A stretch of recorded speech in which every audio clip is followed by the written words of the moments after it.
His name is Hao Xian.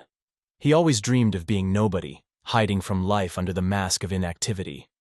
However, fate had other plans, and one day he found himself in a completely different world, where lying on the couch was not an option.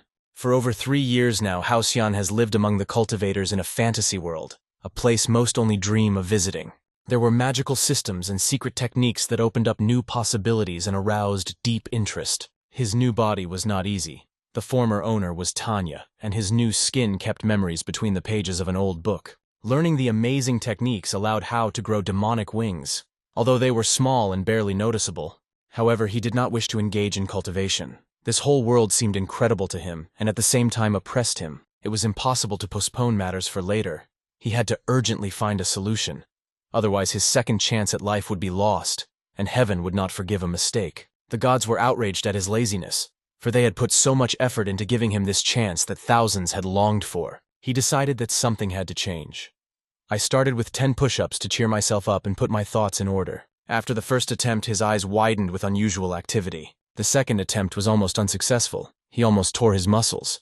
The third time he fell face down in the dust, feeling almost punished by the heavens. Sometimes he said goodbye to the life of an immortal cultivator, dreaming that in heaven he would be able to overcome his laziness. At first he thought that he would remain the same loser as in his previous life. But later I realized that in addition to laziness, he has other shortcomings that need to be corrected. Lying on the grass and enjoying the view of the sky, a window appeared in front of him with a message.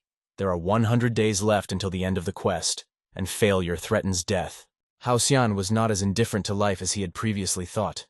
After learning about the deadline, he was scared to death to the core and could not understand where this time limitation came from. He was never warned about the time frame. Out of fear of death, Hao Xian instantly regained his strength, gathered his spirit, and his motivation suddenly skyrocketed. Out of fear, he rushed hundreds of kilometers without stopping, as if his life depended on every step. He reached Yuntai Mountain and stopped in front of a seemingly ordinary cave. Fatigue took its toll, and as pain engulfed his body, he fell to his knees, feeling every muscle. A precious pearl appeared in front of him, the activation of which was necessary to complete the task of the system. It took him 3 months of continuous running to reach this mysterious stone. When he touched the pearl, it exploded in a powerful glow, enveloping him in light. The system congratulated him on the activation of the gem, starting the story of the Heavenly Palace. The Jade Emperor currently rules in the Heavenly Palace. The time of his reign is called the Golden Age. 19 High Masters served the Emperor. Each of them could defeat any of the emperors of the past. However, in 1473, according to the Jade calendar, the Heavenly Palace will fall, and all 20 masters will die in a fierce battle. The reason for this will be 9 mysterious people from the West, known as Black Lightning. The year is currently 773 on the Jade calendar. So the destruction of the palace should only take place in 700 years. The player's mission is to help the 12 masters find strength in themselves, become stronger, and defeat the Black Lightning, thereby saving the world from destruction. After completing the introductory task, the player receives a starting reward, a card of the Great Sage. This consumable item temporarily allows the user to use the power of one of the 12 masters who have reached the pinnacle of mastery. A second introductory quest appeared before Hao Xian, the task of which was to reach Mount Huago and find the Monkey King who was in the initial stage of cultivation. His goal is to help the Monkey King reach at least 30% of his potential power. The boy was amazed by the difficulty of the task, which the system declared introductory, because it seemed extremely difficult to him. Hao Xian was outraged. The system seemed to be playing a prank on him by making him run halfway around the world, when it could have just shown him a short video of the task. He was a little over 3 years old for the first quest, but since this was the second quest, he hoped that he would be given a little more time. He decided not to worry in advance and allowed himself to relax a little, because the problem did not require an immediate solution. However, new information suddenly appeared. The time to complete the quest is limited to only 3 days. Hao Xian thought that the system had gone mad, intending to kill him when he read about the new time limit. Feeling the fear of death grip him again, he felt on edge. Desperate and panicked, he began to run even faster. 3 days later, he was already standing at the foot of Mount Huago. Once there, he only dreamed of asking the local cultivators to let him go in peace. However, as he sat, giant human figures appeared behind him, emitting a powerful aura. One of the masters of the Tian Men sect, a representative of one of Liu Yuan's 3 great righteous sects, asked him why he, a mortal, was wandering around the magical beast territory. Hao Xian, frightened, hurriedly replied that he was only gathering herbs and accidentally wandered here, hoping for mercy. He never found the Monkey King, but he met cultivators whose evil appearance could strike fear into anyone. They warned him not to wander in places where demonic beasts live.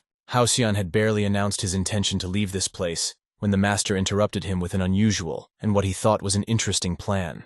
The master suggested pumping out all of Haoxiang's blood and turning it into a blood chi pill to attract several demonic beasts with its scent. The idea scared Haoxiang so much that he turned pale when he heard the word blood. He tried to remind the cultivators of the unofficial rule that immortals should not touch ordinary mortals. But in response, he heard only mocking laughter. The cultivators replied that there was only the law of the jungle for immortals, and they were not burdened by other rules. Realizing that there was almost no way out, Haoxian stood up and asked them not to approach, promising to use his secret weapon. Although he knew they wouldn't believe him, his plan was to use the Monkey King card and then quickly come up with something else. His body was suddenly filled with a huge amount of power, feeling like he was about to burst. Sensing true power, Haoxian asked the cultivators if they were willing to die as the last scoundrels. He was ready to show them their place in the food chain. However, after a few moments, his energy dissipated and he became a normal boy again. He did not expect the effect of the card to be so short-lived.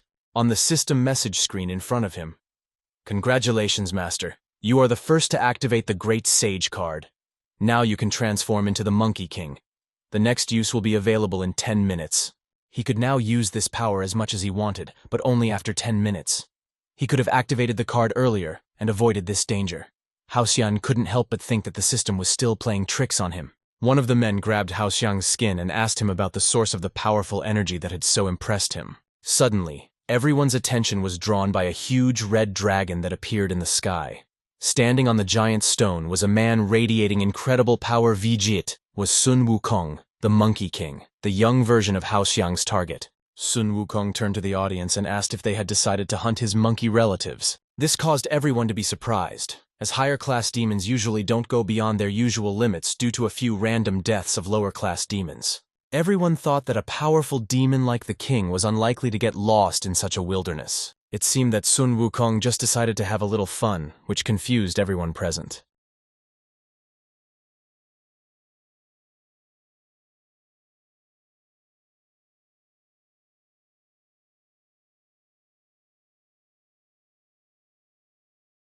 However, the leader of the group ordered them to shut up, stating that if they waited long enough, his spell could kill even the Demon King. These words only made Sun Wukong laugh. He lay down on the grass and said he would wait until they killed him. He added that there should be no rush, as such spells take a long time to prepare, and he was willing to wait as long as necessary. Meanwhile, Haoxiang's ability to use the Monkey King's peak form remained unavailable for another 8 minutes. The old mage was completely confident in his abilities, convinced that Haoxian, with no other choice, would accept his spell without any tricks. 5 minutes later, a purple hurricane engulfed the area, the force of which vibrated through the ground, causing a sense of chaos. The Monkey King stood up, getting into a fighting stance, ready to face off. The old man, raging with his own power, rose to the clouds and created a magic circle above him, radiating energy. He declared from on high that soon Haoxian would experience the power of the divine treasure gifted to him by their sect elder. The only drawback of this power was its long activation. The mage was convinced that even the Demon King would fall from the power of his spell. He pointed his finger at Sun Wukong as he prepared to attack. The attack was launched, and the atmospheric pressure became so high that it was very difficult to stay on one's feet. The energy was rushing straight at the Monkey King, getting closer with each passing second. Even as the inevitable attack approached, Sun Wukong still had a smile on his face, a testament to his indomitable confidence and composure. The old man concentrated on his spell, launching a huge purple beam that hit the target straight. The Monkey King seemed to have no bones left from that blow, and the old man was sure that his spell had destroyed the demon. However, suddenly he heard a question. "Why did you begin to rejoice before the time?" At that moment, the smile disappeared from the old man's face. There was not a single scratch on the Monkey King. He stood small, but his expression became very angry. Now he was ready to show the old man what true power was. With a wave of his hand, the Monkey King smashed through the nearest mountain with his crowning blow, displaying his might. The old man knelt down and addressed the Monkey King. "Mr. Monkey, you are stronger than anyone I have ever seen. I hope your generosity matches your incredible strength. Please spare my life." His eyes were full of tears, evidence of deep despair and remorse. An energy raged around the Monkey King that caused fear in everyone present. He has just proven that his power is unmatched. Before approaching the group, the Monkey King noticed Hao Xiang, who was much smaller than him and standing under his right arm. When their eyes met, Hao Xiang froze in shock. He couldn't understand why the Monkey King was paying attention to him, because he was so insignificant that the king should hardly have noticed him. Meanwhile, there were only 40 seconds left before Hao Xiang's peak form was activated. Hao Xiang made the Monkey King feel uncomfortable, and he swung his fist in his direction. Hao Xiang managed to hold out his hand, asking him to wait, and explained that he had come here to pay his respects to the great Monkey King. Time was ticking away, and in 30 seconds, Hao Xiang would be able to access his peak form. He went on to say that since childhood he had heard about the greatness of the great Monkey King from Mount Huago. This was his chance to see the king for himself, and he had 20 seconds left to activate. The Monkey King liked these words, and a smile appeared on his face. However, the smile quickly turned to anger. The king believed that none of the people deserved to be his disciples or worshippers. He became enraged and lunged at Hao Xiang with his fists. There was only 1 second left before Hao Xiang's peak form was activated. After the powerful impact that left a large crater on the ground, the Monkey King looked around but couldn't figure out where the little one had gone. What he saw next caused him great surprise. "You possess a truly frightening power," the little one said to the Demon King, but already in his relative's body. Standing on top of a mountain with a powerful body capable of competing with the Demon King himself. He became so majestic and impressive that everyone present was speechless with shock. No one expected such a transformation. The Monkey King had a strange, familiar feeling as he saw his relative in front of him. At one point, Hao Xiang seemed to have disappeared from the rock he was standing on, but he was still there. Hao Xiang, now in his new, much stronger form, had the opportunity to take revenge on the old man who had bullied him just an hour ago. He challenged the old man and his team to a battle to find out which of them should die, and whose blood could become a source of energy. He easily defeated the old man, who was so weak that he could not even resist. Even the Monkey King watched this and was shocked, remembering how in his childhood his father punished him for mischief by slapping him on the buttocks. The Monkey King was interested in watching the events unfold, but he quickly grew tired of it. "Enough of wasting time on this weakling. Better fight me, the Monkey King," he said as he stood in front of the giant tamed dragon. Promising to be extremely interesting, the fight between two experienced warriors had every chance to impress everyone present. Their gaze was interrupted by a voice from the side. "How can you?" A huge circle appeared in the sky, in which was the figure of a man. His energy grew more and more. One of those present shouted, "Immortal! This is the real Immortal!" The old man, who was recently defeated, appealed to the Immortal to save him. A master who had attained immortality descended from the heavenly palace, and the old man thought that the monkeys would surely die now. The Immortal addressed the demons, introducing himself as one of the masters of the heavenly palace, and asked why they were not on their knees yet. The Demon King sat down and promised that when he found time, he would visit the heavenly palace and wreak havoc there. He tried to cast the golden light spell, and a red layer began to form near his hand. From this layer, a magical thread was formed, which wrapped around the neck of the descending man. However, the Immortal did not consider his opponent to be anything more than an ordinary arrogant monkey, and did not think that such a spell could hold him back. He effortlessly tried to break free from the magical noose that bound him. However, the rope squeezed him so tightly that he could not free himself. The Immortal couldn't understand how the earthly demons had become so powerful in his few years of inhumanity. A gigantic dragon's mouth appeared above the bound body, ready to strike. At first, the Immortal Master just wanted to fly past to show off, but now he was gulping in fright. "Immortal Taoists should be more careful with their wishes," the dragon proved as it swallowed him. The old man was sure that the master from the heavenly palace could not just die like that. Suddenly, a golden beam appeared from the sky and hit the ground, engulfing the dragon in its energy. It turned out that it was just a game. The Immortal Master used this time to transfer all his accumulated energy to the demon. Now the old man was in real danger. The dragon that swallowed him absorbed all this energy and became much stronger. Its color changed from red to light green. It grew to such a size that it could match the entire Huago Mountain. The dragon transformed into the 12-winged Dragon King, now more powerful than his former master, and no longer regarded the Monkey King as his master. However, the dragon's joy was interrupted by a huge golden pillar that appeared in the sky and rushed to the ground with great speed. Horror appeared on the dragon's face as the pillar was directly above its wings and head. The explosion was so powerful that it was heard even on other continents. This is how the first 12-winged Dragon King in the history of this world died, who was 765 years old. A boy in the form of a monkey used a staff with 30 hoops for the first time. He found it difficult to control this weapon, and summoned a pillar from the sky that killed the dragon. The Monkey King was sure that if the staff had hit him, he would have been dead by now. This greatly upset him, and he approached the boy with a request to fight without a staff, to which the boy replied, "Yes, no problem." The boy offered the Monkey King several options for the competition, confident that regardless of the choice, he would remain the best. The Monkey King was confident in his speed and boasted about it to the boy. The king asked if the boy knew about the existence of the island of immortals Penlai at the other end of the continent, where the lotus grows, the beginning of all beginnings. The guy replied that he knew the place. He proposed a competition in which the winner would be the first to pluck a lotus leaf. The Monkey King lunged forward, but on his first jump he lost his balance and fell to the ground. The boy tried to use his energy to detain his opponent, but failed because the Monkey King used Tinsov's energy, which gave him the speed of light. The old man was shocked at the information about Penlai Island, as it was millions of miles away from where they were. However, the boy in the form of a monkey was there almost immediately. Penlai Immortal Island was famous for its beautiful places. Using the speed of light, the Monkey King quickly reached the spot, but landed with such force that he slid face first onto the ground. He was indignant at the power he caused because she did not treat him with respect, and even at the end showed him the middle finger. In front of him he saw a huge shining lotus flower hanging in the air. He counted all the leaves and found that all 28 lotus leaves were in place, and was sure that he had won another victory. In 10 minutes he arrived at Mount Huago. The boy was already waiting for him there, noting that the Monkey King was late, thinking he would have to wait until the next day. The boy, having returned earlier, heard the words of the Monkey King, who pointed out that simply returning quickly does not mean victory if he does not have a lotus leaf. With a smile, the boy replied, "How do you know that I don't have a letter?" The Monkey King replied that he had counted all the leaves and had seen all 28, indicating that he had reached the lotus earlier. The boy scratched his head and admitted that he really failed to pluck the lotus leaves. Then he explained that the reason was not in the letter at all. As he ran, his body moved so fast that he attracted the attention of the heavenly gods and goddesses.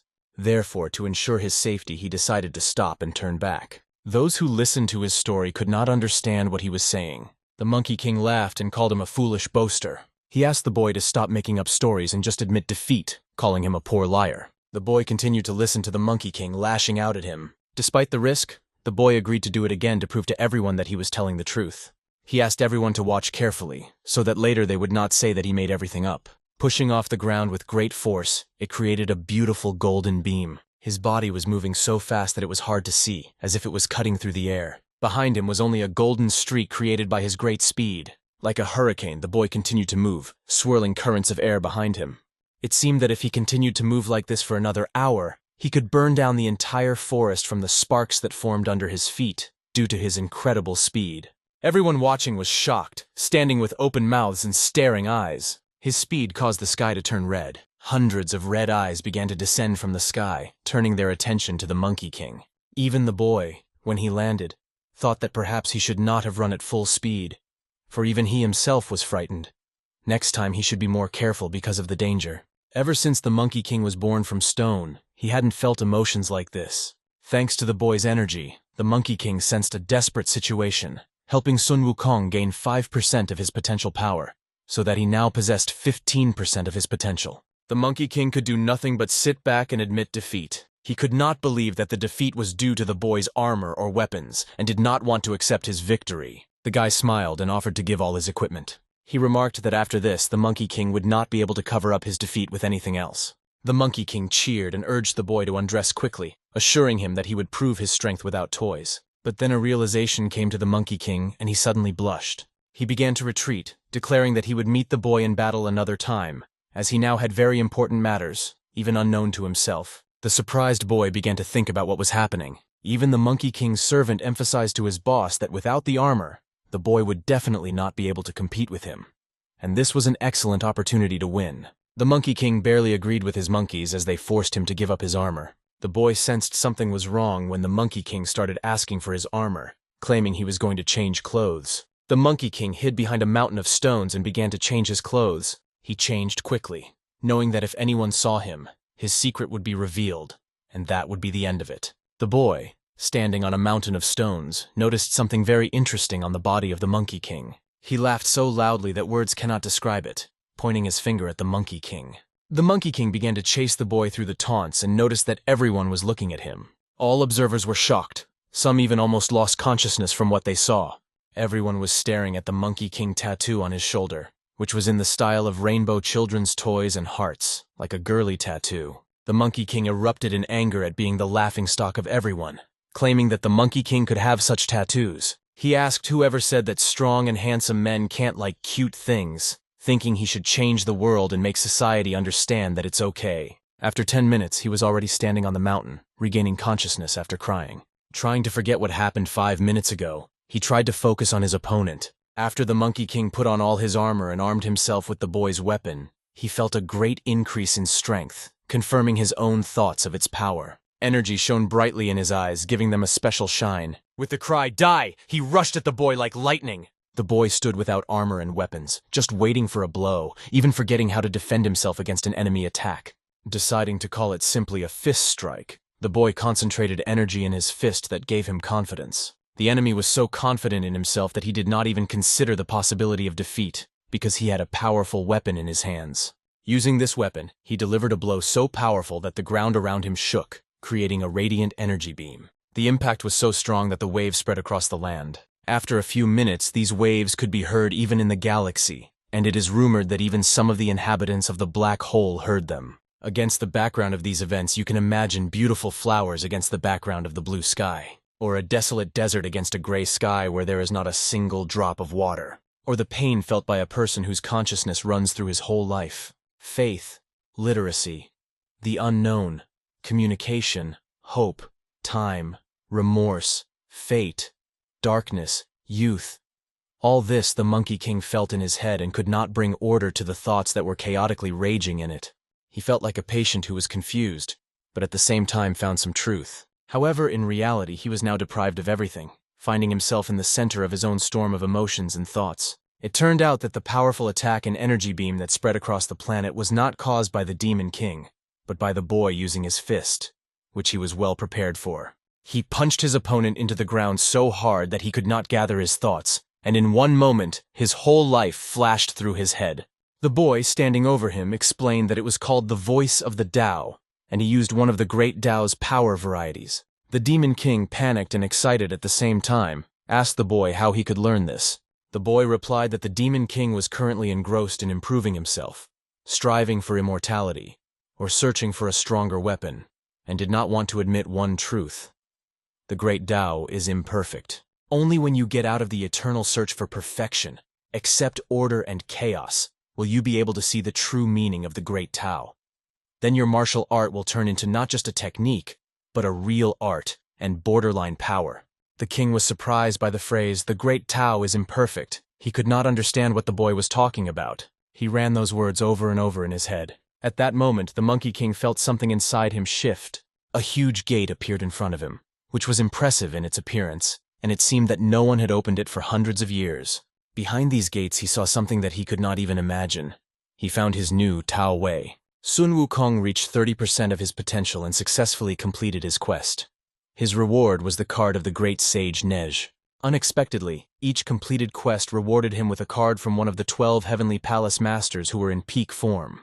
This made him so happy that he could barely hold back tears, forgetting about his own safety. The Monkey King thanked him for his help, calling him his great benefactor, and asked him to take him as a disciple. The guy agreed, but put forward one condition. Judging by the expression on the Monkey King's face, he was ready to accept any terms. However, the boy set a condition. If the Monkey King really wants to become his student, he must give up all girly entertainment. The Monkey King was shocked by this condition and very frightened. To make sure of the boy's sincerity, the Monkey King asked him to swear, otherwise he would not believe. The Monkey King faced a choice: to become a strong and impregnable man, or to remain a gentle person with eccentric hobbies. The decision was only up to him. It seemed that the choice was obvious, but in reality everything was not so simple. In the end, the Monkey King apologized and admitted that he could not change himself so easily. He began to cry, pulling the skin around his eyes so that no one could see his tears, and admitted that real men should not have such passions. But he couldn't help himself. He really liked it. The boy put his arms around the Monkey King's neck and said with a laugh that it was only a joke. He tried to calm the king, telling him not to take everything so close to his heart. The boy explained like a true sensei, "As long as it doesn't hurt anyone, we can like anything. People who make fun of other people's hobbies are complete idiots. If someone says you're weird, I, as your teacher, will help you beat them out all nonsense." After such an unforgettable confession, they went on together, and the Monkey King recognized the boy as his master. The Monkey King's servants and the team of cultivators following behind them shouted, begging the boy to accept them as apprentices as well. But he refused, explaining that there were too many of them, and it could lead to dangerous situations. The boy remembered the dragon that served the Monkey King. It does not look like a traditional Oriental dragon. This creature clearly had Western features, and the magic spell was also with Western paraphernalia. The boy wondered what was wrong with this world. It seemed to him that the locals were already used to such oddities, and it did not surprise them. Didn't the system say that in 700 years some Western organization would come here and turn everything upside down? However, a message window appeared in front of him again. The purpose of the new quest stated in the message was to travel to the newer kingdom, find a warrior maiden there, the Nine Heavens Fairy, who is currently in the cultivation training stage, and help her gain 30% of her potential strength. The names of such mythical characters could really frighten. The events moved to the main palace of the newer kingdom, where the key moments of the plot began to unfold. 3 days of fierce battles followed, full of tension and emotional tension, and after 3 days of grueling effort, she succeeded in defeating the demon, forcing him to give up his futile attempts to free himself from the chains that bound him. It was the ruler of the newer kingdom, Queen Shi Liang, who was superior to all the members of the lesser sex in her wisdom and strength. She assured the criminal that he would not be able to escape even if he turned his body to dust, as he was already under the influence of her thousand possibilities formation, which left no chance of escape.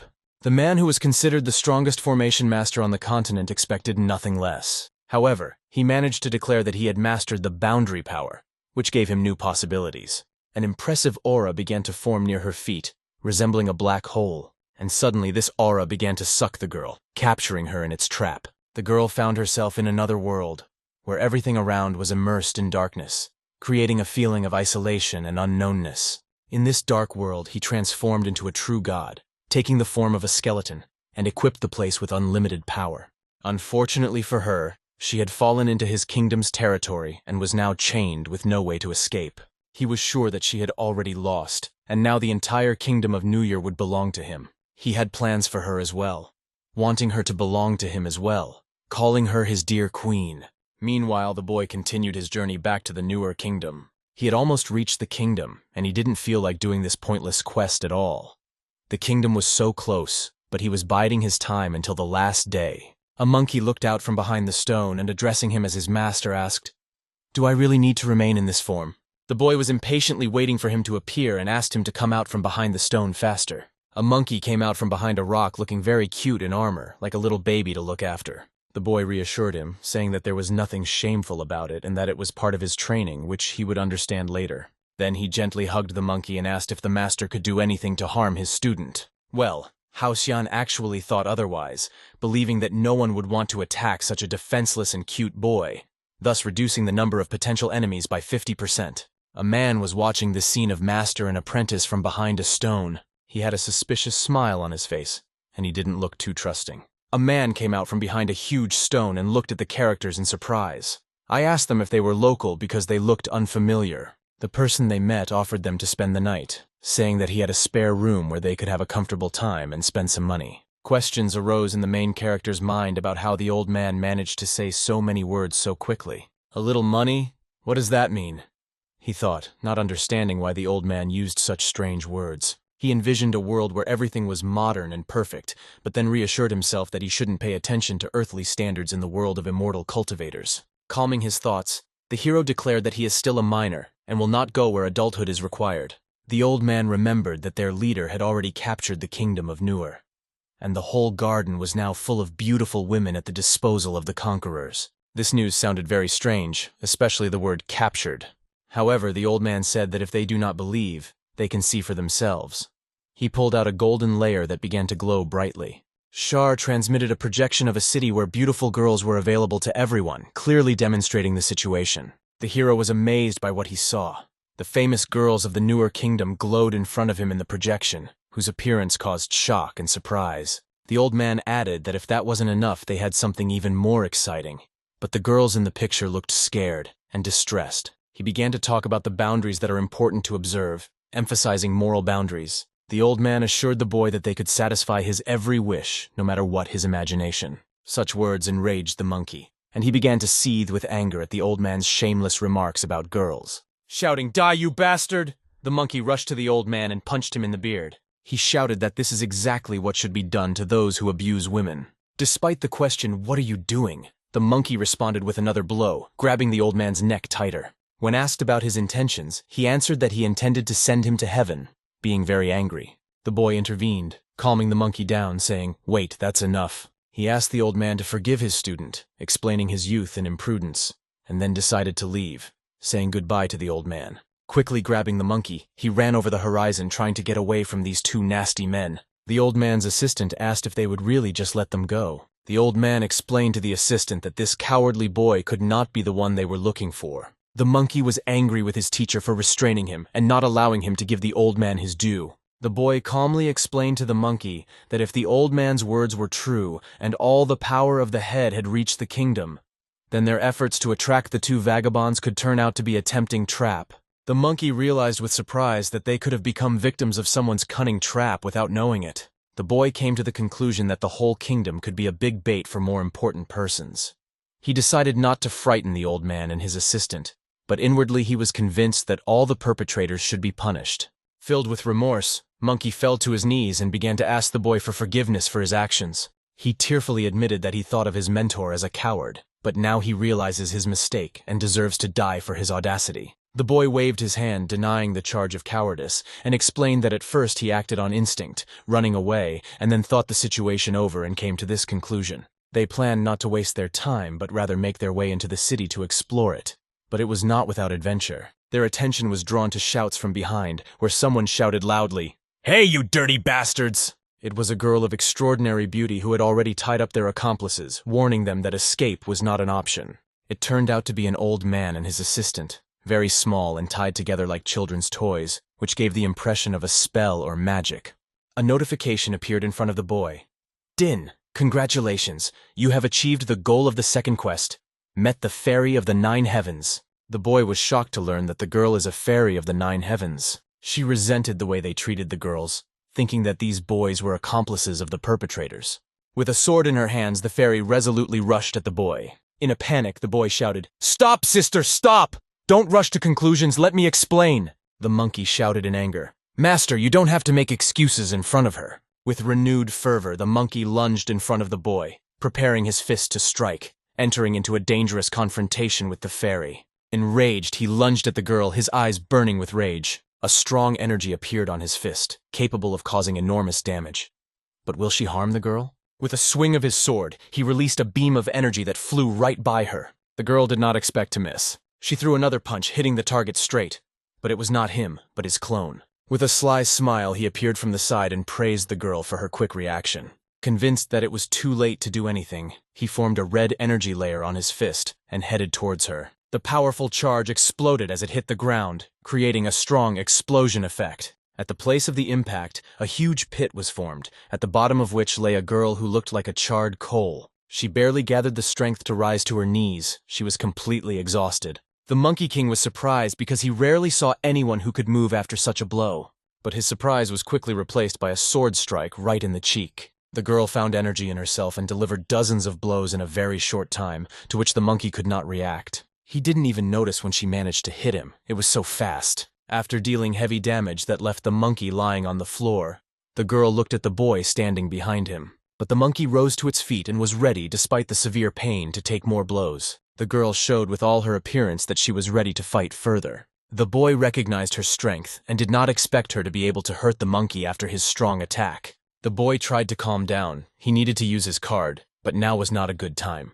It was necessary to act, and he decided to run up to the monkey and try to somehow influence the situation. However, he looked at her and thought that in his previous form he would have easily killed her. But the new path shown by the boy gave him confidence that he would be able to overcome it. The boy heard his words that he had mastered the power called the New Way, and immediately refused to believe it. This cannot be. However, the monkey assured him that it was true. Although he won't be able to hit like a guy, it's enough to hurt a girl. He was already ready to prove it by flaring up with a powerful force and turning his body into a state of intense rage. "The great Tao is imperfect. One must understand the chaos and accept it," he whispered to bring his body into this state. The girl saw strange fluctuations of spiritual energy, and the monkey at that time had almost merged with the chaos and was ready to attack. From the outside, it looked so powerful and strong that everything around it was illuminated, and it was impossible to see anything but the battlefield. This was the true power of the great and powerful Tao. The boy only looked at it once and immediately achieved enlightenment, developing incredibly fast. This technique posed a threat to the girl. She needed to do something. However, it seemed to her that something was wrong with this technique. It seemed very wrong. At that moment, one small ball of light made her feel an incredible pressure that she had never felt before. If she didn't do something immediately, she would die, and she saw the ring on her hand glow with energy. 7 swords of different types appeared behind her, and she held one in her hand. With the main sword in her hand, she guided the others behind and directed them towards the boy and the monkey. 2 energies met in battle, purple and yellow. Purple was controlled by a girl. It was her attack with swords. Yellow was controlled by Usun. They didn't expect her to be able to suppress Usun's power with her normal energy. This strong pressure came from her swords, each of which was a true legendary treasure. Usun understood who this woman was, because he had not found a single treasure during his years of travels. However, he was certain that nothing could compare to his master's power that he now possessed. Only after challenging her, something went wrong. His facial expression changed, and it became clear that controlling the attack was not so easy. The power became uncontrollable and he couldn't handle it. He almost managed to do it, but he couldn't finish it and started to lose his balance. He fell to the ground, face down in the dirt in front of the girl and his master. The guy got nervous and rushed to him, asking if he was okay. He won't be able to move for a while. The Predel's power has proven to be very powerful, and until he can control it, it will have side effects. The boy tried to calm him down, telling him not to worry, because after some training he would be able to master this power. Their conversation was interrupted by a girl who said, "I didn't think that the minions of the lustful demon king will prove to be so strong." She admitted that she underestimated them. Her next actions were predictable, and the boy immediately rushed to calm her down. He began to explain that she had misunderstood. They were not minions of the lustful demon she was talking about. Usun continued to lie on the ground, grumbling to his master why he was bothering. Just beat her, and that's it. The guy kicked him in the face and asked him to shut up, noting that you shouldn't fight with everyone you meet. You need to use your mind sometimes. To get the power of peak form, the guy needs to last 10 minutes after activating the card. And Ukun, who is his main fighter, is now lying unable to move. First, you need to appease the girl, and then act according to the situation. The boy told her that they were good guys like her, and anyway, they wanted to sneak into the newer kingdom to free it from the Demon King's oppression. She refused to believe them and demanded proof, but the boy had no proof, so he tried to appease her, saying that such an important, valiant, and beautiful girl should not suspect people just because of suspicions of conspiring with the Demon King. Coming closer, he began to whisper in her ear, calling her sister. She managed to appease her and said that it is better to let 1,000 guilty people go than to kill one innocent person by mistake. However, she still wasn't going to let them go until they provided proof of their innocence. The boy had an idea. He suggested that she take them with her to the newer kingdom, promising that if she had any doubts about them, she could finish them immediately. It did not sound so terrible to her, because she was appeased with beautiful words. It worked, and she decided not to waste time talking, motioning for them to follow her, which they all did. She also noted that she was used to being alone and didn't like it when anyone got too close, forcing everyone to keep a distance of 2 zhangs. The guy tried to appease her again, coming closer and calling her sister, asking her not to be so cold. However, it became clear from her facial expression that something was wrong. She was very angry and she shouted, "Get your hands off me!" starting to use your energy. The guy was very scared. A ditch appeared on the ground from the use of energy. Seeing this, the boy realized that it was better to keep his distance. They continued walking, the boy and Usun walking behind her. The monkey considered her a high-minded person with a bunch of legendary artifacts and assured the boy that this girl was the daughter of a sword demon. However, the boy did not know who the sword demon was. The monkey said that it was about the sword demon Lin Huang, and the boy was very surprised that he had never heard of him. The guy asked who he was and whether it was worth paying attention to him. Sword demon Lin Huang is a sword master who is at the top of the list of Heavenly Palace Masters. He is also the only known member of the mysterious Chakra organization. The monkey didn't know anything about the list of Chakra Heavenly Palace Masters, but it probably meant that Lin Huang was one of the strongest Heavenly Palace Masters. But something was not right here. A person with such a powerful ancestor should already know about it. But judging by her reaction, she learned about it for the first time. It was necessary to extract information from her, and the boy turned to her, asking to cancel the rule about the distance between them. He began to address her with beautiful words again, telling her that soon they would have to fight side by side, and suggested that they discuss strategy, as the distance made it impossible to talk much. However, she said that she always fights alone and is not going to make an exception.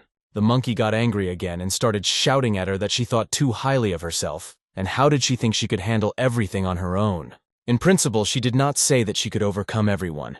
If she loses and dies, then it's their turn to fight. But until then, she doesn't need help.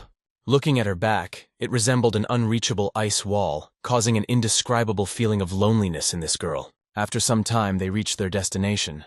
There was a giant gate in front of them. Something disgusting emanated from the city. The boy could not even imagine what was happening behind these gates. The girl turned to them and repeated once more that they should not be lost in the battle. The boy agreed, because he always liked to stand aside and watch an exciting spectacle. After that, she was the first to open the gate in front of her. Her gaze was as firm and sure as iron. Behind the gate was a giant snake-like monster, but with giant paws and 4 tentacles as hard and sharp as a blade. This creature thought another bunch of idiots had fallen right into his hands. This monster was at the Demon King stage, which scared the boy. Especially since Usun had not yet fully recovered, it was necessary to come up with something as soon as possible.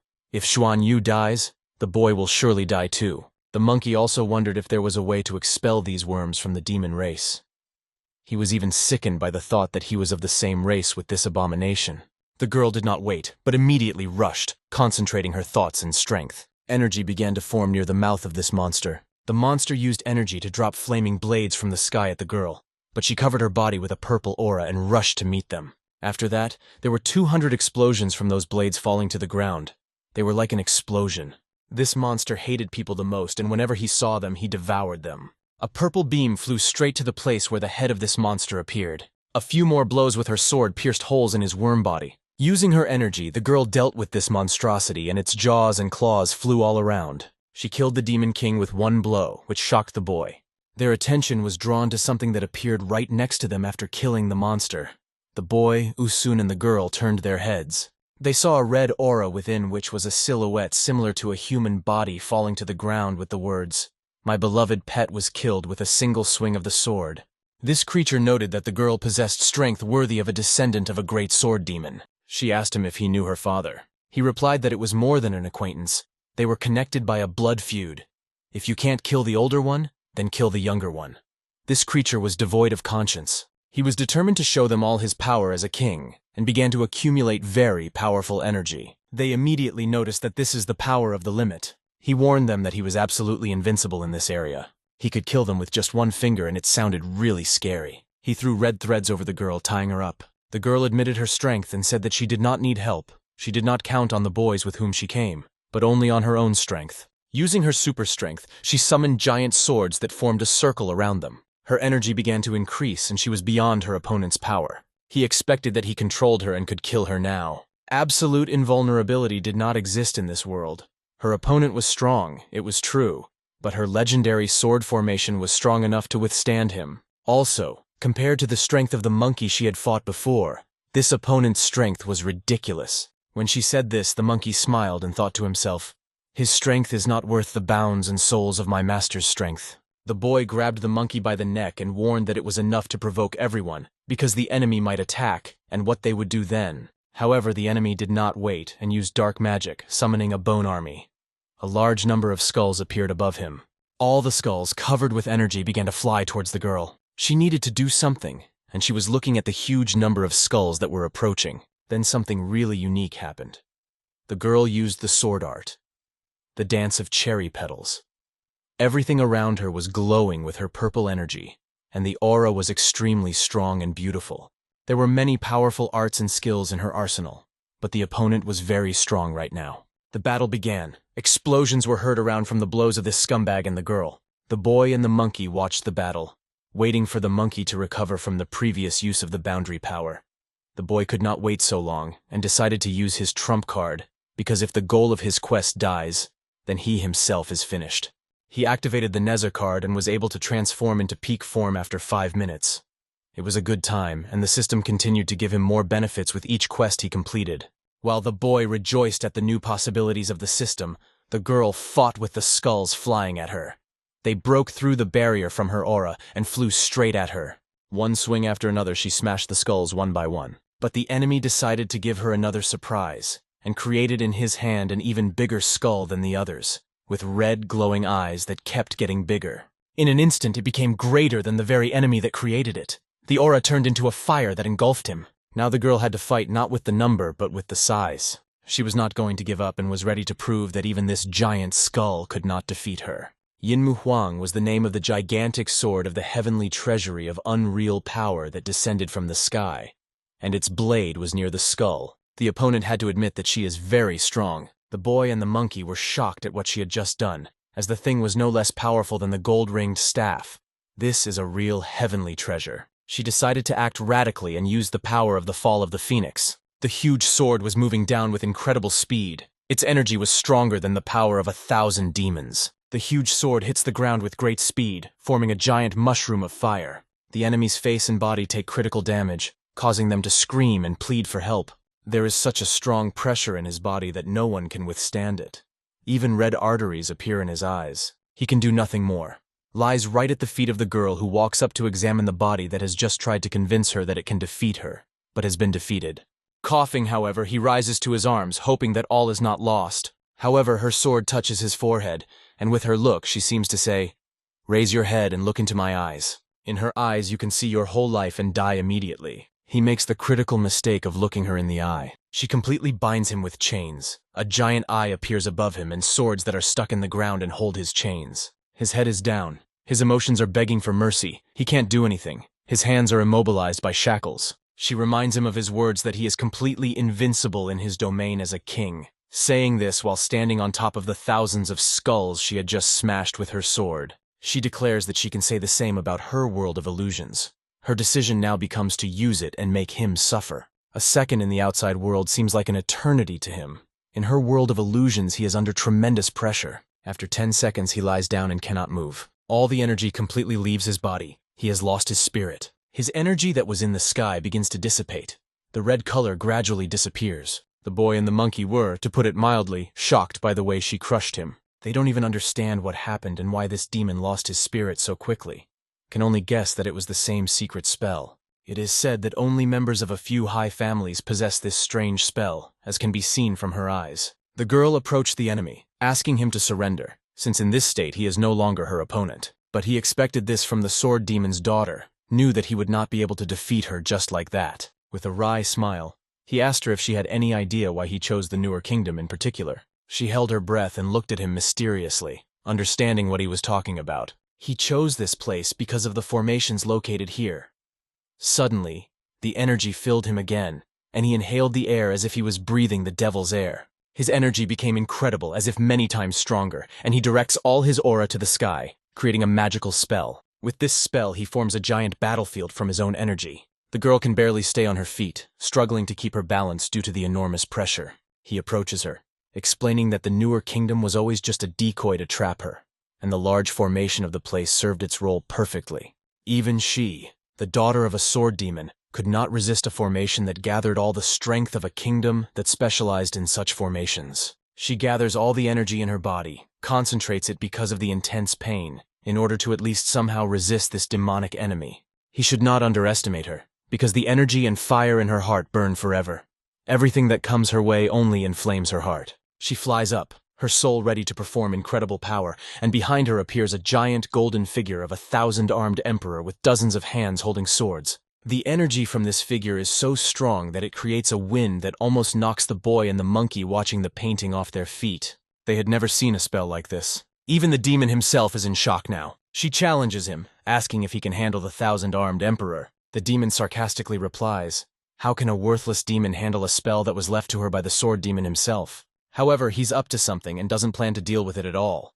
For him, the main thing is thorough preparation, and he was waiting for the moment when she would show him her last trump card. This surprises her again. She can't understand what he's talking about. The demon summons hundreds of demonic spells around him that transport him to the world of demonic realities. She cannot believe that she sees all this in front of her. She needs to defeat him now, but there is fear in her eyes.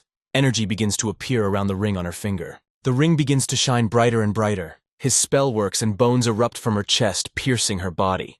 The boy and the monkey were very frightened, but the face of the demon only smiled. His spell worked, much to his delight. He knew the weakness of her last trump card. Her body becomes beautiful and invulnerable after the formation of the account, but if someone manages to injure her, the account dissipates almost immediately, and there is a backlash. This weakness is compensated by the terrifying power and strength of the account. The thousand-armed began to disperse, and the demon's plans were to attack her from the inside. The boy began to dig into his memory and remembered 2 dolls that the girl had. She put them in her storage ring, but it turned out to be a trap. Backlash from the dispersal of the account and the great formation of the newer kingdom, the devil spoke these words. After that, he rushed at the girl with his fist to strike her. He gave her many blows. Now for him, she is no more dangerous than an ordinary mortal.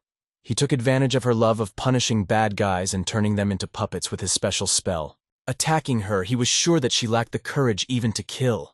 She still dares to call herself a descendant of the sword demon VDJ. That was ridiculous for a demon. He hit her so many times that her body fell to the ground, and he delivers one last very powerful blow right in the face with his hand. It seems that her mercy has led her to the grave. The demon's attacks continue. She lies on the floor, and the blows are so strong that even the ground beneath them trembles. It is difficult to say that everything will be fine with the girl, because the thirst for the blows of the demon does not go away. He continues to do so. The girl has already received more than 300 blows on her delicate face. He is consumed with vengeance for his people, as her father once asked when he came for them. He was ready to kill her, but decided to play a joke on her, and asked if she would call her friends for help. Her body could not move at all. She was so crippled by this scum that she could barely breathe. However, she found the strength to answer him, saying that they were not her friends, so he could be done with it. Smiling, the demon asks if she really wants him to finish her off. Leaning towards her, he takes her by the throat, admitting that it would be too easy. He decides to slowly torture her like her father did, only worse. The demon wants to see her fear so she can show it on her face. He wants to see her face, contorted with horror. Forming a ball of energy in his hand, he wants to start with her snow-white legs so that she cannot escape from him. He uses a powerful attack and throws this bullet, but he himself is knocked back. The energy cuts through the ground and flies towards the girl. After using his attack, he looks around and can't figure out where it went. Had she been pushed so far? But the demon sees something else in front of him and cannot understand who it is. The beautiful girl lifted the girl's body in her arms and lifted it into the air, protecting it from the demon's attack. There are gold rings on her feet and she looks very beautiful. She asks the girl if she would rather die than ask for help. Barely opening her eyes, the girl is amazed by what she sees in front of her. She recognized the aura of a boy in this girl and could not believe how this was even possible. She starts kicking in his arms, but he asks her not to fuss because she can't control those rings on her legs that keep them in the air very well. They can both fall. The demon cannot understand why he did not sense this powerful aura in the boy, and how he did not immediately recognize him as an unusual mortal. He doesn't count on being able to handle him if a fight breaks out. His body has weakened too much because of this girl, and he decides to put everything he has left into one strike. He must finish off this boy who is now in the form of a girl. The demon forms a red orb again and launches it right at them. They say that 1,000,000 years ago, a demon could destroy an entire city with such a bullet. The boy's mission now is to save the girl. He holds her in his arms. However, the girl sees that the demon has used the power of the boundary and asks her to leave it and run away from here. The confidence in the boy's eyes is overwhelming, and not a single nerve on his face flinched from the terror of this attack. He is ready to compete with the power of the demon limit. Summoning a shining beam that flew straight into the sky, the boy is ready to show the demon who is the boss. The girl who thought she was the strongest here is now surprised by what this guy is doing. The monkey, who considers him his sensei, was once again convinced that he was not mistaken for his teacher. Even the animals that were in this forest look from behind the stones with tears in their eyes because they are in shock. This boy summons the true power of the boundary, the Dharma image of the great Tao, and the figure of a gigantic golden girl appears behind him. His entire body is engulfed by the power of this girl, which he imbibed with the help of the card he received at the very beginning of the quest. The demon looks at this creation in front of him and is ready to talk to that world. He even started stuttering as his body trembled. After dozens of attempts to say something, he could only utter "you." Descending from the air, the boy steps on the ground. The smile and tenderness disappeared from the face of the snow girl, into whom the boy moved. He stands before the demon and says, "Say, I'm waiting." The demon wanted to say a lot but couldn't get a word out. At this moment he remembered that in his past life he was a formidable carnivorous eel. He was the real master of this reservoir. All the other fish were either immediately affected when they saw him, or became his food, getting to his giant teeth. Even if they were lords of other territories, they had little left. Everyone, without exception, became his victims. Over time, he became something that the other fish were afraid to even mention. A long life at the top of the food chain has convinced him that he is the true king of this world. So it was until one fateful day, when its waters were covered by an underwater vortex, who threw the king eel out of his pond. Then, for the first time in his life, he faced real infinity. He found himself in a vast ocean where there was no end to the sunset. And there he met face to face with the true lord of the seas. Then our little eel king couldn't say a word either. He could only watch in silence as he became a victim like the small fish he once ate. And in this life, despite the fact that all memories of the past life disappear, he remembered that desperate feeling of a small eel before the Lord of the Seas. He remembered how he paid for his self-confidence. He fell to his knees in front of the boy and began to beg for mercy. "Master, I surrender, please forgive me. I will serve you until the end of my days," he said. The guy is upset for a moment because he spent his last trump card on him and he just wants to give up. Grabbing him by the throat, he forced the demon to stop talking nonsense and just fight, but he refused, saying that he was only a small ant before his master.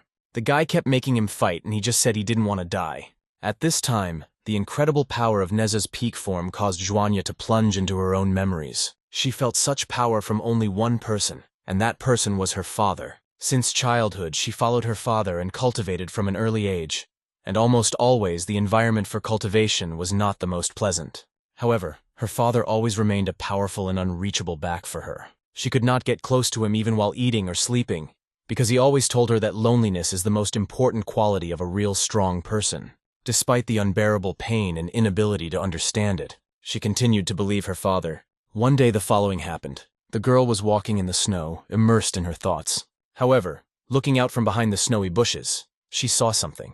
It was a small fox lying on the snow and rocking in it. She looked at him with tender children's eyes. It was very cute, smiling with a small face. It was a baby fox. Seeing the girl, it rose to its feet and ran to her with a smile. Running up, it touched the girl's nose with its gentle nose. Zhuan Yu felt intimacy with another being for the first time. At that moment, her heart was seized by an unknown feeling. However, this did not last long. Her father stepped on the fox and completely crushed it. Right before her eyes, a gentle creature of God lay bleeding on the snow. The girl did not see any signs of life in him. Her father, standing over her, asked what she was doing anyway.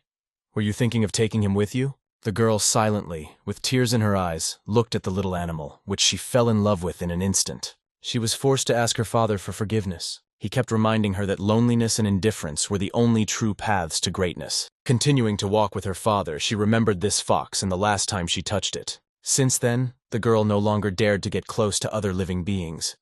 Days, weeks, years passed, but the lonely figure of the girl in the ice desert remained unchanged. Soon she herself realized that her father was telling the truth, because her strength began to grow, like on yeast. Her look was changing. She was becoming more mature, and various inherent powers became available to her, but one feeling did not leave her, the feeling that she lost something important in return. And now she was looking at this not very serious guy in front of her, which raised the demon, forcing it to fight. Obviously, in her father's opinion, he was a total nothing, yet he had a power that was in no way inferior to her father's. For the first time, the girl doubted the words of her father, who was a real god for her.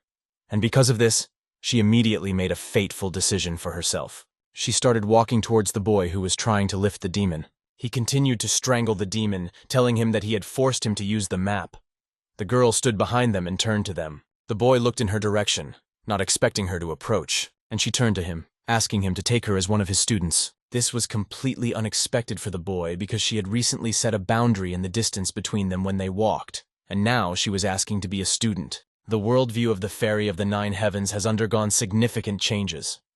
Zhuan Yu reached 35% of her potential, and the boy successfully completed the quest and received the Great Sage card for it. The card of Sage Yanwang, Lord of the Underworld. Now the boy stands in shock and does not understand what he just did. Meanwhile, the capital of the underworld looked completely different. The events unfolded in the royal palace. The boy was talking to an unknown person and was holding a stone in front of him, from which energy was emanating. His interlocutor was very nervous at that moment. The boy had a scar on his face and one eye was blue. After that, electric fields began to form in the room directly from the stone that the boy was holding in his hand. Over time, everything began to glow more brightly, and the energy became very powerful, after which there was a crack. The stone cracked as it released a very strong energy. However, the boy deliberately caused the dragon pearl to crack with just his chi. This is really impressive because it is the hardest material in the entire netherworld. The monster praised the boy, saying that in terms of chi, he is probably already among the top 100 masters of the heavenly palace. This made the boy feel ashamed, and he said, "A miserable loser like me will never match the masters." During their conversation, a foot entered the room. It was clear that this person was older than the boy in terms of rank, strength, and everything else. He turned to him with a question. "What are you laughing at? Fired up with this?" It was the boy's father. The guy bowed his head and began to refuse. Reaching out his hand, his father took this stone, which the boy broke, admitting that it had caused the pearl to crack. Father clenched his fist so hard that the pearl shattered into pieces. With that, he asked the boy if he still thought he had something to be proud of. The boy could not say anything. He answered only with silence. This enraged the father, and he clenched his fist and swung at the boy. With a powerful blow, he hit his son right in the face, which almost caused his nose to fly out the other side. After being hit so hard, the boy was thrown back and crashed into the wall behind him. Father was not going to stop. He approached him and grabbed his son by the throat. He once again emphasized to his son that he was just a talentless, miserable scum who was deprived of talent by heaven. Even if he makes an effort, he will become a third-rate master at most. And if he doesn't try, he won't succeed either. After that, he sent his son to prison for 10 days so that he would think about it. The boy was very sad because of how his father treats him. Curled up on the floor, he could only agree with his father. Somewhere deep in the mountains, in a temporary camp, other events were taking place. 2 men were standing by a tree discussing why they had to pee 30 meters away from the camp and how inconvenient it was. His comrade suggested that they stop carrying the nonsense, explaining that their army of imperial lords was invincible precisely because of strict discipline. There was a boom boom boom sound, and they turned their heads to the left as they saw something. They approached and began to investigate with interest this object from which the sounds were coming. It was a drum, and under the fabric above, as if hidden, were the people who spoke from it. Black energy began to appear around them, and the man was very frightened by these sounds. However, his friend took the drum in his hands and asked him not to make so much noise. He decided that this was another vile trick of some demonic sect. It was very boring for him, but at that very moment the energy took his life. His companion was left alone and noticed a very scary leg of an unearthly creature.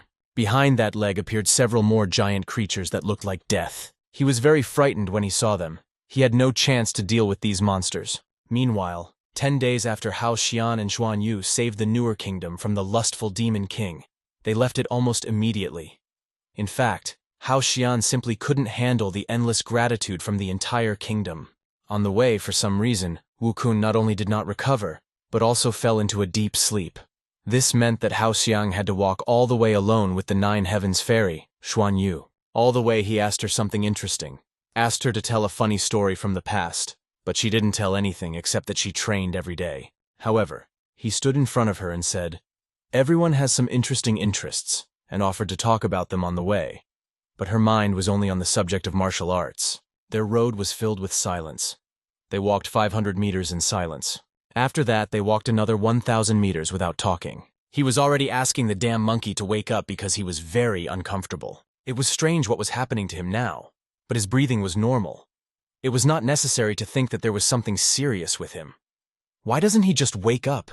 Even more strangely, after using the second sage card, a vague sense of some kind of power appeared in the boy's body. A feeling as if it was very familiar to him, or even as if the power originally belonged to him.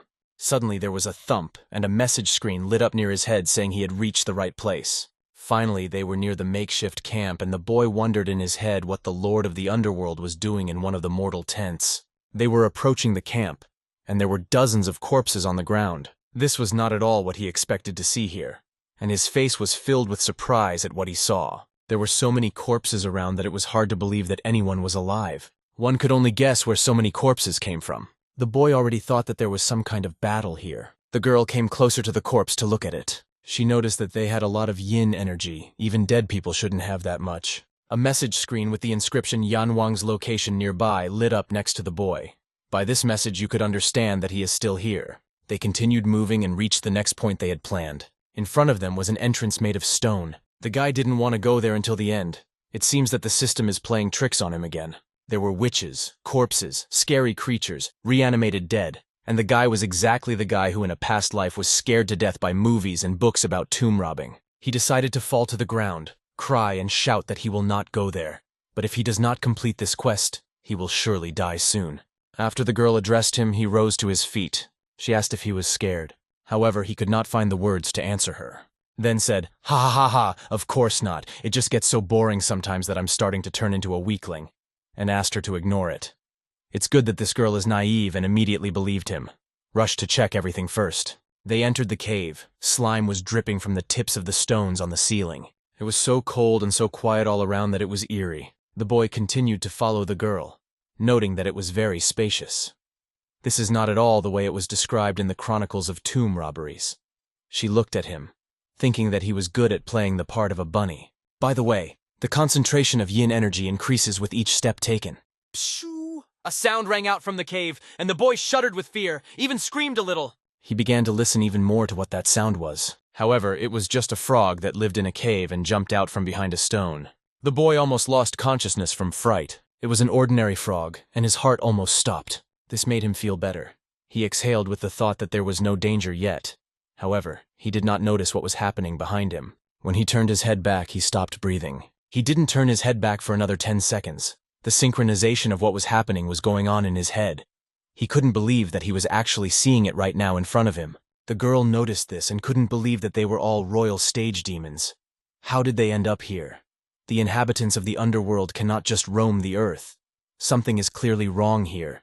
It is necessary to find out everything. What these monsters are doing is a mystery. But one thing is known. They killed all the people in the tents above. The guy in his head has already started scrolling through the story of how he will die. The energy of these monsters, which they perfectly control, grabbed the boy, thereby binding him. His head ended up right in the mouth of the monster that was about to grab him. His screams could not be measured in decibels, for it was something much greater. It seemed that if there was glass nearby, it would burst. The monster began to pull him higher and higher. His legs came off the ground.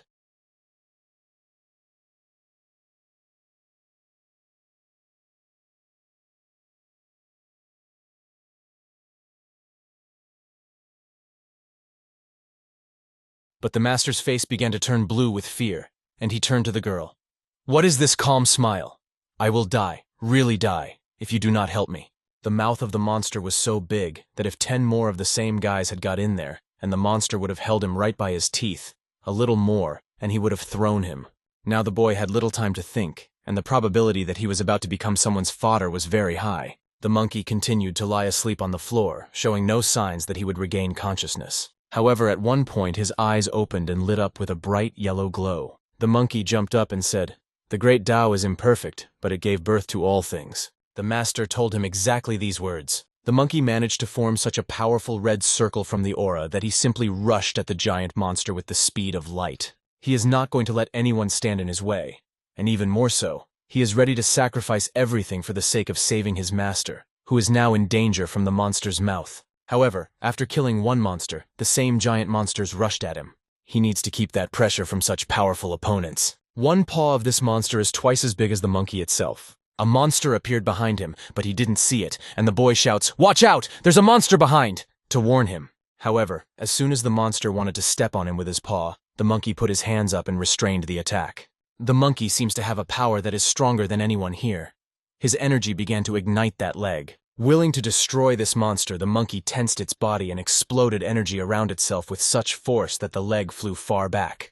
Around him was a powerful energy that he held in his hand, and it swirled around his body. The monkey understood why the great masters said that the less you think about martial arts, the deeper you can immerse yourself in the great Tao. All the monsters, gathered in a team that acts synchronously, rushed at the monkey, preparing to kill him and then devour him, not leaving even a single bone from him. Forming energy around his hand, the monkey disagreed with their proposal and was ready to fight back against these monstrosities. They rushed at him, but were hit by a glowing monkey attack that blasted the monsters around them with energy and knocked them back. They couldn't do anything against the monkey's energy and simply flew back like toys. The beam that the monkey created became stronger and dealt an increasingly devastating blow to everything around it. Purple blood just flew in all directions from the monsters. The guy was shocked by what this little guy was doing. His body seemed to be held in weightlessness by the energy he had created. The monkey turned to the boy and asked, "Well, how about you, master?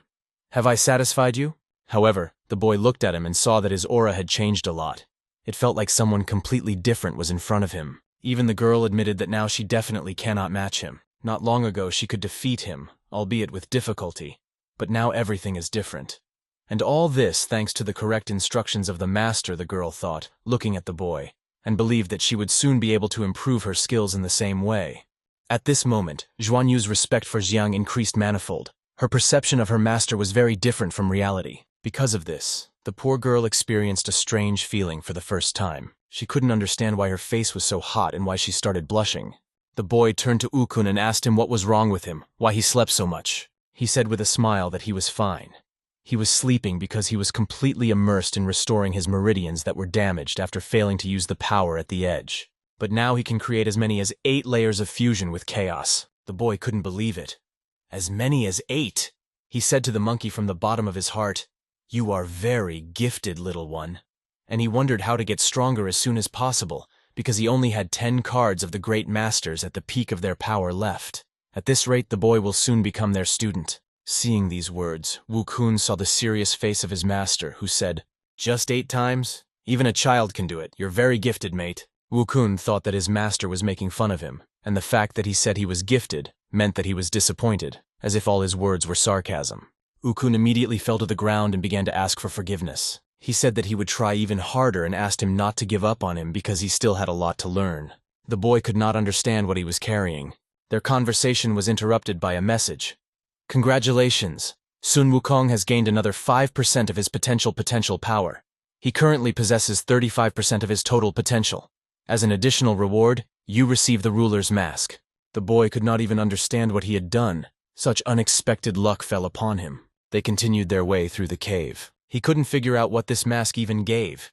Even the damn system didn't leave a single clue. The girl and Ukun walked, talking. She asked him, "Why did you save the master? Doesn't he just like to pretend to be helpless?" Ukun replied, "No, you don't understand any of that. From what I've observed, the master likes to be rescued while he pretends to be a weakling." The blue skull covered in blue fire flew at high speed. The monkey turned his head to the left and noticed this. The girl also noticed it. It was a demon, and the monkey immediately began to form energy around the hand to stop it.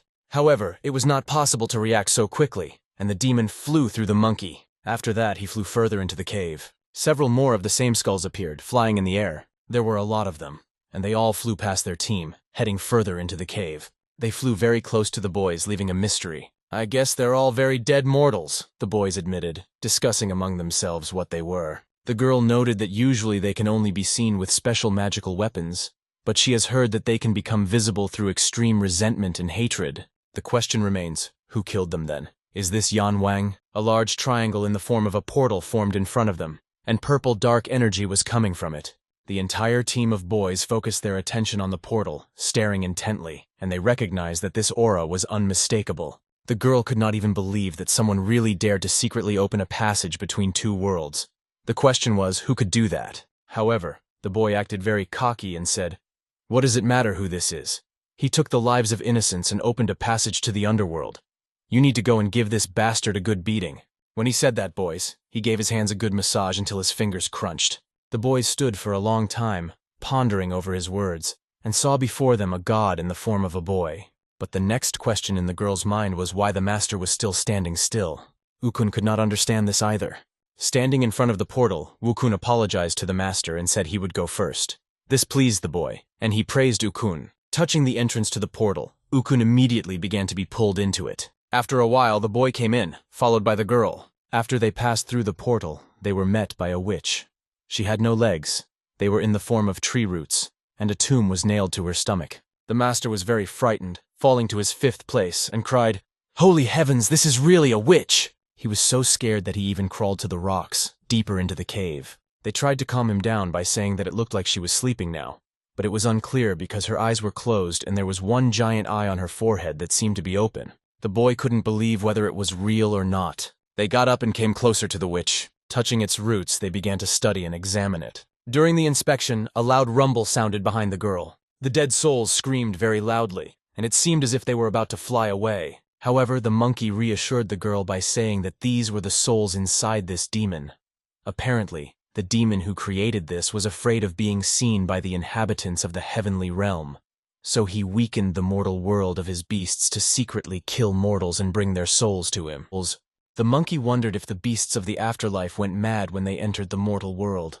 But the girl knew the answer, and explained that they could use magical rituals that allow them to stay in their world for a while. If this witch was able to make proud demons of the royal stage serve her as slaves, bringing her mortal souls, then her power cannot be underestimated. However, the girl explained to the boys that this is not true. This sleeping demon is also nothing more than a servant. These words frightened Ukun very much, and he was frightened when he learned that such a terrible creature was an ordinary servant. Who was the commander then? The girl asked to pay attention to the coffin in the belly of this witch. He should be the real culprit of everything that is happening. The question is how she understood this, because this grave does not have any special aura. The girl explained further that she recognized him then. This tomb belonged to an old friend of her father, the 10th member of the list of masters of the Heavenly Palace. The words 10th from the list of the Heavenly Palace caused a strong shock in the boys. The monkey can't believe, if he heard her correctly, that this tomb belonged to one of the 10 strongest masters of the Heavenly Palace. But she is 100% sure because she recognized the unique symbol on this grave. The guy clung to the stones even closer and said that we need to run away from here as soon as possible. However, the words were heard. "Haha, you like to run away? Well, let's try to run away this time." The boy heard these words and flew into the girl's arms, asking who it was and who said it. The monkey said it wasn't a girl. A voice came from behind her, and he decided to run over and see what was there. He saw that there really was someone here. In the distance were the silhouettes of 3 bodies, 2 of them tied with threads. But it seems that they are all together. There was a conversation between them. They discussed whether it was true that all the right hand of the ruler of the underworld was capable of. This man with the eye on his forehead was extremely disappointed and told these 2 bound men not to even think of escaping. They couldn't do it. One of the bound men explained that a real monster knows no mercy. He is just a monster. 30 years ago, this monster killed 1/5 of the population of the mortal world, and he did it just to dispel his boredom a little. This man was trying to convey to the man with the eye on his forehead and the horns that the one they helped would not reward them. "He will finish you as soon as he opens his eyes," he said. However, the man with the eye on his forehead wasn't going to give these words meaning and just thought it was a fool saying it. He said he wasn't going to resurrect him in hopes of a reward, but all for the chaos he was good at. Then he explained that his life was worth nothing compared to returning the world to the wonderful way it was 13 years ago. This horned, 3-eyed man with a stitched face is ready to sacrifice his life for this. Even the thought of it makes him wildly excited. The hanged men understood that this man was completely mad and began to negotiate to buy a little time. One of them must run away and report this to the Lord. This matter needs the intervention of the Heavenly Palace, but how to do it in such a state is a mystery. One of them figured he hadn't used his main trump card yet and told the other to just run away. He uses the 100-soul secret technique, summoning 33 souls. His body flies high up, and he uses his attack filled with cold, and all these rays fly towards the 3-eyed man. A mountain of ice covers his body as if in chains. The Frost World Brothers' glass world is now affecting him, and he is immobilized. It seemed that they were now freed from the ropes with which they were bound, and their adversary was now trapped. They are 2 brothers, and one tells the other to stop using this technique, because if you use it too much, you can die. However, one of the brothers says, "If you do not want my death to be in vain, then shut up and run away from here." These words were very beautiful and frank, and made the other man think. He collected all his thoughts and understood his brother. 100 souls secret technique. 28 souls, a dark red spark started walking in the air. Everything caught fire. After that, a large red beam appeared, carrying the body at a high speed. One of the brothers ran along this beam to get to the intended point as quickly as possible. He ran, thinking of his brother, so that he would not think of dying, and promised to bring someone to help. However, a 3-eyed man appeared from the right side. How he got out of the ice trap was unknown, but now he is right inside the red beam and delivers a powerful blow to the man, knocking him down. It flies with great speed to the ground, and after the fall, so much dust has risen that nothing can be seen. He fell to the ground so hard that his whole body was covered in blood, and he could not regain consciousness. The demon came closer and closer. It was really driving the world into despair. The demon walked up to the man who was lying on the ground without the strength to move, and looked straight into his eyes with his 3rd eye. After that, he was going to deliver a powerful blow directly to his body with his fist. Something happened. His fist stopped right in front of the man's body and could not go any further. He tried with all his might to push his fist further, but his efforts were no success, only shaking. They felt an aura around them that was incomprehensible even to them. A young master with beautiful long white hair, excellent muscles, and a scar on his face appeared nearby. A window appeared at Hao Xian's, saying, "Jing, congratulations! You have found the purpose of your quest. The young master is Junior Yan Wang." But the three-eyed man did not care, even about the presence of the owner. He swung his fist and hit the man square in the face as he lay broken on the floor. His fist was about to touch his face, but stopped right in front of him again. He could not move his hand an inch, it seemed to be stuck. He did not understand what had happened to him, but the young owner decided to intervene. He explained that no one is forbidden to fight, but it is very bad to kill. He mockingly said that it was not he who did it, but the powerful owner of Silin. Three-Eyed noticed something strange about this young man.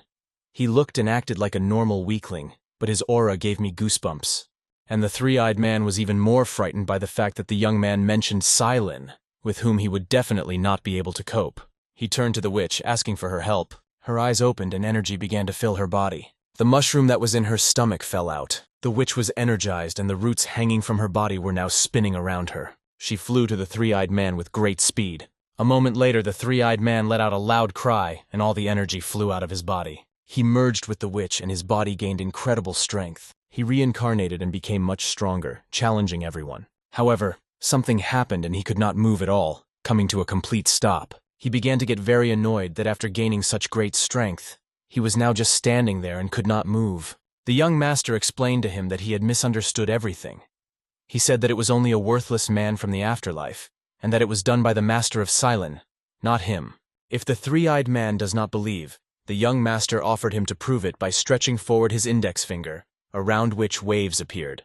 A very gigantic monster appeared and grabbed the three-eyed man with its paws. It was the legendary beast of the underworld, Silin, which the three-eyed man had only heard about in fairy tales. Even their combined power with the witch is no match for the power of this beast.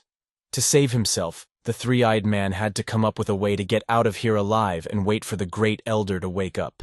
In the paws of the beast, he shouted to his master, "Friend, I realized my mistake. Let me go." The owner asked for his forgiveness and said that he could not let him go. His father gave him a clear order. But the three-eyed man, being in the clutches, said that his father was not here and asked for a second chance. The strength of Hao Xiang, the 10th in the Heavenly Palace Master List, was truly terrifying. But fortunately, Junior Yan Wang appeared and dealt with him. However, the girl said that she was not talking about him. If the monster she mentioned appeared here, it would all be over by now. The guy couldn't even imagine how strong he was, and he was only 10th on the list. The monkey could hardly contain himself, admitting that the boy was strong, and his hands were itching to fight him. Hao Xian told Monkey that if he wanted to, he could go and spar with him, just to be careful. He, without thinking for a long time, lit up with fire, rushed forward. A red star began to appear behind the young master, but it was a red-hot Wu Kun rushing towards them. He was already behind the young master in a moment. However, he couldn't get any closer because the boy sensed danger behind him and summoned a shadow dragon that grabbed the monkey. It must be admitted that the boy is not deprived of strength, but the monkey is not such a weakling as the three-eyed one. He began to form his trump card in his hand again. Summoning the power of the great Tao, the monkey tore the shadow dragon apart. Even the young master was greatly frightened by this power, not recognizing it, and he was very afraid. Now that the monkey is free from the trap, it flies straight to the boy. He uses his power, causing a barrier in front of him. The barrier appeared in the form of a giant turtle, inside which was a young owner protected by its shell, into which the monkey crashed. After that, the monkey fell to the ground, clutched its head in pain, and a ball appeared in it. Everyone watched as the young master summoned one legendary beast after another. Where did he get so many such treasures? Hao Xian was simply shocked. She has so many rare legendary weapons, and she also complained that one person's talent is off the charts, another one has legendary weapons, and the third one is friends with legendary beasts in general, and one master has nothing. That's what is really unfair. The boy's body was scorched by lightning. It was lightning that flew from the sky. It was the wrath of God for his complaints. Meanwhile, the monkey was trying to break through the boy's large defenses. After every blow to the shield, there was not a single scratch on it. The monkey decided to just shout for the boy to get out of there. But he asked for forgiveness from the inside, and said that he was no good for opponents. He was just giving up. There was no logic in the monkey's words, because she felt that he was strong, but something was wrong. All his strength was due to his father's gifts. Without them, he is nothing. The monkey did not agree with him because the summoning of legendary beasts is his power. It cannot be given as a gift. But the boy continued to say that it was left to him from his father, and he was of no use here. The boy continued to tell that it was so that he could not do anything without his father's permission. Even Hao Xiang, who was watching this, had the feeling that old Yan Wang Jr. had masterfully brainwashed him for many years. The boy diligently continued to explain to the girl what brainwashing was, trying to simplify the complex. "Think of it as a control spell," he said, hoping it would make it easier for her to understand. Watching the monkey, the boy thought, "Perhaps it is worth testing my theory in practice," he thought, planning his next steps. While the boy was fighting with Turtleshell, the master suddenly called out, "Hey kid, that's enough already. You better pick me up." Distracted from the battle, he turned to the master, not understanding what he was talking about and what plans he had in mind. He quickly descended to the ground and picked up the master, carrying him to the barrier behind which the young master stood. Master asked him seriously, "VD Genjit is obvious to everyone that you are very strong, so why do you humiliate yourself so much?" "VDJ Che." The boy replied, "I don't humiliate myself. Compared to my father, I really am worthless," he admitted, confirming his father's strength. However, the boy interrupted, "You think so because your father said so. But don't you think he's picking too much? He thinks it's for your own good." The conversation continued, and the boy asked permission to ask one more question. "Have you ever gone beyond the netherworld?" The young master was silent for a second, and then answered, "No. My father told me to avoid unnecessary contact. Your situation is so difficult, and if someone insults you, then everything becomes completely unbearable," the boy concluded, trying to understand his situation. Master covered his face with his hand, realizing the bitter truth. "They must have brainwashed me. It's clear as day." Wu Kun wasted no time. What kind of master would say that to his student? "Tell me his name and I'll give him an Omega Brain necklace." But at the same moment, the master interrupted the monkey, ordering it to shut up. Both boys apologized to the younger one. "Forgive us. It seems we confused you with someone else. If we offended you, we didn't mean it." The young master spread his hands in a gesture of reconciliation. "It's okay. You don't need to apologize." After all the questions were exhausted, the young host simply apologized and left, leaving everyone with their thoughts. The guy turned to the girl with a question. "Are you sure that this thing will hide us from prying eyes?" "Don't worry. This item was given to me by my father," the girl replied. "He said that no one but the top 10 masters of the Heavenly Palace can discover us under this dome." She added that her father had many wonderful things, but the thought did not leave the monkey. Why did the master let the young master go so easily? Wasn't there a plan to make him a student? However, the boy calmed the monkey down, saying that the master had his own plan. "This guy has too low self-esteem," the boy mused.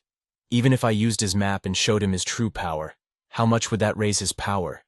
There needs to be a different approach here, and I'm sure the key to his power lies in his father." Floating in thoughts of how to help the young master and fulfill his quest, the boy did not notice how the monkey was watching him, and she thought that the boy was not well. The boy wondered why he had received this question, but he still did not understand its essence. The monkey explained, "VD Gen J before, due to your elusive power, I could not feel your presence, but now I am beginning to feel your spiritual energy, which is similar to that of a 7th degree Qi tempering master." DDDK. The girl interjected, "I felt it too, but I thought it was just my feeling." The boy pondered, "This is the 7th stage of the tempering stage? So I wasn't the only one who didn't think so." It turns out that his body was getting stronger on its own after using the Great Sage's cards. The boy guessed that the strange and familiar feeling he experienced was not an illusion. Perhaps the original owner of this body was once truly one of the most powerful wizards in the world, and now he is gradually regaining his former power? Could it be that someone manipulated his memories, making him believe that he was worthless? Thought the boy. Placing his hands under his chin, he hoped that everything was as he thought. The monkey interrupted his thoughts by saying, "We are almost there. We must go faster." And they began to move faster, step by step. After some time, a battle took place in the underworld in the Asura martial arts arena. The monsters faced off in a fierce battle, using all their powers and various strategies. Each of them tried to outwit the opponent, using their unique techniques. A man with long hair and a big scary monster met in the center of the arena. They used forbidden techniques that delivered powerful blows that split the air. The man with the long hair wielded a terrifying energy. A weapon appeared in his hands, much more terrible than a sword or a bow. He skillfully controlled his powers through magic. His fat opponent also wielded a similar weapon, but his aura was red in color, unlike his opponent's purple aura, creating a stark contrast in the arena. They alternated with blows, some of which missed the target, allowing the opponents to dodge. but some of which hit the target accurately. The mage managed to quickly avoid the blow and appear behind his enemy, forcing the fat man to sharply turn his head. He quickly turned around and with his fist pointed forward rushed back, but the magician met his fist with his own, creating a clash of forces. After repelling the blow, the magician flipped several times in the air and decided to hit the opponent with a heel on the chin from a spinning motion, like an MMA veteran. However, the fat man was so big that even such a strong blow did not make him stagger. He stayed on his feet and struck back powerfully. The referee watched the fight, debating whether to call it quits as the fight turned into a one-sided beating. Cries of "Stop the fight!" rang out from the stands, but a new figure in a purple cloak appeared among the spectators, adding to the intrigue.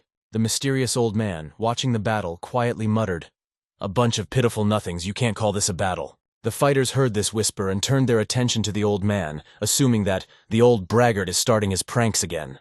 However, instead of being silent, the old man suddenly shouted loudly, "You are just a pile of dirt. 100 years ago I would not have even paid attention to you." The fighters immediately landed on the ground and rushed towards the old man like lightning, shouting, "Your Majesty, forgive us for our weakness!" But "Your Majesty" did not sound appropriate, because the old man did not consider any of them worthy even to become his subjects. The old man pointed his finger at two of them and shouted, "You, and you, and you, the third," turning to the three, "Attack me all together!" He was ready to show them how high the sky is and how deep the earth is, so that these idiots will finally understand how to fight for real. They stood in confusion, not knowing how to proceed, but the old man signaled to them, "Well, let's stand." That was an order. With these words, he forced them to act. Instead of attacking, all the fighters gathered in the arena fell to their knees and began to beg for forgiveness.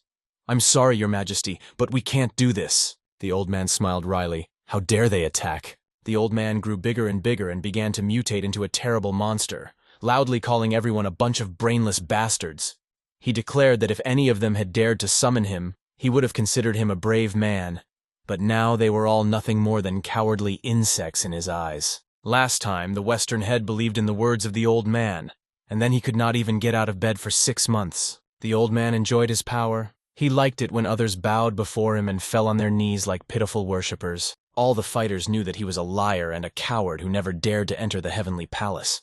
But at home, he liked to show off his strength by being the only coward in the place. But these events were joined by someone else whose feet had set foot on this earth, and whose shoes were very familiar. It was a young master, the son of an old man. He addressed him with the words that he had already returned. The old man asked him if he had done everything yet, keeping a serious expression on his face. He turned away from the fighters and began a conversation with his son, having learned from him that the Demon King is already in prison. However, the words "in prison" did not satisfy the old man, because he did not ask only for words, but asked to bring him the head of the Demon King. The young man did not understand what was happening, because his father said that it would be enough to simply send him to prison. As proof of this, he showed the talisman, which was on the young man's neck, which the old man had given him for entering the dungeon. This only angered the old man even more, and his expression changed from friendly to very angry with each passing second. "Are you saying that your lord was wrong?" asked the old man, standing very close to him. He looked huge, his eyes glowing red with anger. However, the little one did not want to argue with his father and, moved, answered, "I didn't mean that," trembling violently in front of him. But the father persistently asked, "I asked you." His fist, which he held close in front of his son's face, began to suffuse with purple energy. "Do you think your lord was wrong?" he asked again angrily and swinging, hit Melee hard in the face, turning his head 180 vadeg. It was obvious that it was very painful. His body flew away so fast that it created a cloud of dust, crashing into the ground at high speed. Near the scar on Mali's face, which, by the way, could have been made by his father, a huge bruise appeared from a powerful blow, and his body was sealed in the ground, leaving a clear mark. Only a huge footprint of the boy remained on the ground, and the boy himself was not visible because he was deep in the pit. The old man turned back to the entire team of warriors, pretending as if he had just defeated God. All the fighters watched this situation with shock, but could not say anything. They were just silent, knowing what a threat this old and obscure man was. His boots were similar to those of the young master, but they were even more beautiful. He stepped right next to the pit where the little one was lying. The old man approached the little one even closer to continue the conversation with him. His hand smoothly went up to the neck of the little one, running from the beginning of the neck to the cheek. The little one did not even understand what was happening now, and why his father was acting so cruelly. However, the old man's intentions were unread. His eyes showed no emotion, and he could do anything at this moment. He tore his hand from his cheek to his neck and sharply lifted the little one, holding his neck. Turning to all the soldiers, he asked, "If you dare not listen to me, you will end up like him," pointing to his son. Then the old man doubled the volume of his voice and asked loudly, "Did you all hear me?" All the fighters, incapable of any other action, fell to their knees, nodding their heads and exclaiming, "Yes, dear lord, yes, your majesty, we heard you." However, the fighters understood that the old man was once again confirming his rightness, even if he himself had made a mistake. No one wanted to be trapped by his actions, which appeared to be the actions of a monster. He decided to make his son a scapegoat, humiliating him in front of numerous subordinates. The old man continued to taunt, holding the little boy by the neck. "I ask you again, did I ask you to put him in prison, or bring me his head?" he asked the boy. "Father, but you really ordered me to lock him in the dungeon," the boy explained to him, barely breathing, and it was true. But that was not what the old man wanted to hear.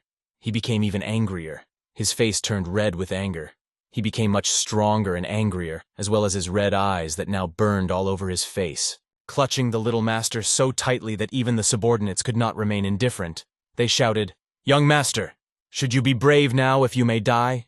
The old man tilted his head to the left, hearing these words, and quietly asked the little one, "What did you just say? Repeat for me, because I didn't hear well." His fist tensed again and was ready to hit the little one in the head. Only a miracle could save him from the blow. Suddenly, a golden beam appeared in the sky and hit the ground, filled with immense power and aura. This caused the old man to turn his attention away from the little one and wonder about what had happened, distracting him from his intent to cause harm. From this beam came the master, followed by the monkey, and behind them walked the girl, and they were all ready to help the young master. At first, the master wanted to wait for the crowd to disperse, but the old man's behavior turned out to be much more annoying than he could have imagined. The monkey, as usual, had a great thirst for battle. He was ready to attack anyone in his path, and his hands itched with the anticipation of the fight to come. The girl, with a confident look, seemed to conquer everyone she met, and her beautiful face radiated readiness for any challenges that might come her way. The old man did not expect such a turn of events and met them in silence, not even saying a word at first. However, he then said, "Where did you come from, human poisons? By entering the territory of my netherworld, you signed your own death sentence."